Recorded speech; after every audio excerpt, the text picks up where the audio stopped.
Power outages due to weather emergencies compromise the safety of food in your refrigerator and freezer. Storm Patrol meteorologist Michelle Cunningham talked with an expert about how to help keep your food safe a little bit longer. The power's been out for a couple of hours and the temperature inside your refrigerator and freezer is starting to rise.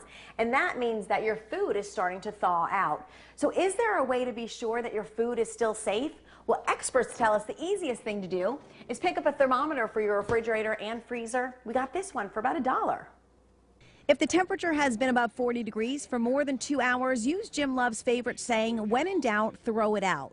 He says you can't tell if food is spoiled by smelling it or tasting it. The bacteria that make your food taste bad and spoiled are not the bacteria that make you sick. Your food can look good, but still have that bad bacteria in it which will make you sick. Keep the refrigerator and freezer doors closed as much as possible. A full freezer can hold its temperature for about 48 hours. A freezer that's half full will hold for about 24 hours, again, if kept closed. You don't have to spend money on groceries to keep your freezer full. It's as easy as filling plastic bags or containers with water. They fill in the extra space in your freezer and provide ice and clean drinking water when they begin to thaw. Also, make sure to freeze items in your refrigerator that you won't use right away. It'll keep them at a safe temperature longer.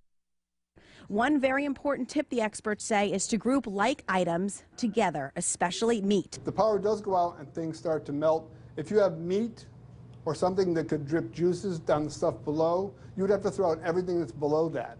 Store meat on the bottom, baked goods on top. That way, if your waffles start to thaw, the meat won't contaminate other food.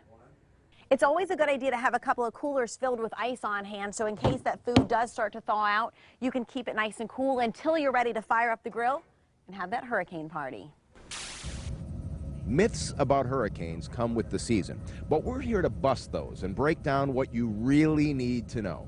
The first is that the evacuation zones are defined by the category of the storm and its wind strengths and speeds.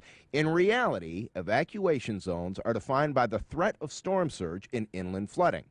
Another myth that we hear a lot is that it costs tens of thousands of dollars to storm-proof your home.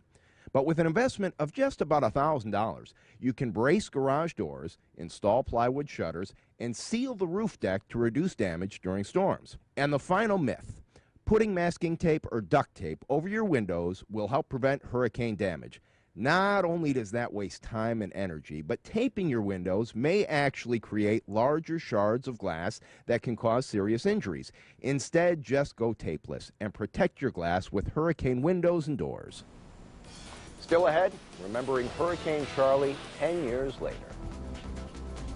I started thinking then maybe I made a mistake to stay here. What people who lived through the storm remember about the day that changed their lives forever. Next.